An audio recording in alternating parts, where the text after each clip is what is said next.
Pour toi, il s'agit du monstre qui possède des griffes immenses et qui s'appelle Freddy?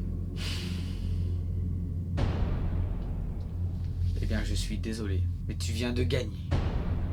Alors passons à la prochaine histoire.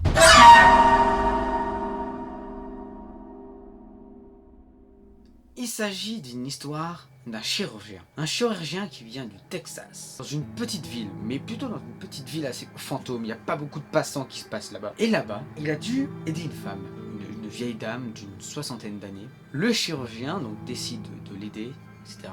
Cependant, eh bien, après l'opération, la vieille dame, n'ayant pas d'argent, ne pouvait pas payer son opération. Du coup, le chirurgien a demandé à son patron, excusez-moi, est-ce que je peux tout simplement laisser partir cette vieille dame dont j'ai aidé, puisque malheureusement, elle n'a pas d'argent. Le patron a refusé. Alors le chirurgien va voir la vieille dame en disant, je suis désolé, mais vous ne pouvez plus venir, et dans quelques jours, je serai obligé d'aller devant le juge. Alors la vieille dame, qui ne comprend pas, elle a été sauvée et après ça, elle doit aller devant le juge. Elle ne comprenait pas. Quelques jours après, bien que la vieille dame ne pouvait plus rentrer dans la clinique, elle décide de rentrer. Cependant, la vieille dame ne ressemblait plus à ce qu'elle était avant.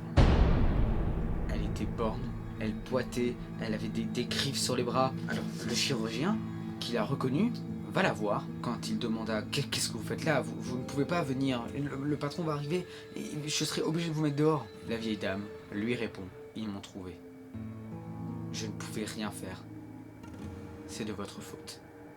Le chirurgien, après ça, passa des nuits horribles. Il n'arrête pas de penser à cette personne. Et ce chirurgien se suicida quelques mois après en se jetant du pont du petit village.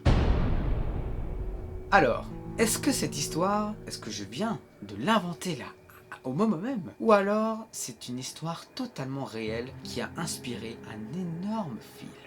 Comme avant, si tu veux savoir si c'est une histoire vraie, clique sur la citrouille. Si tu penses que c'est une histoire totalement imaginaire, clique sur le squelette. À toi de jouer.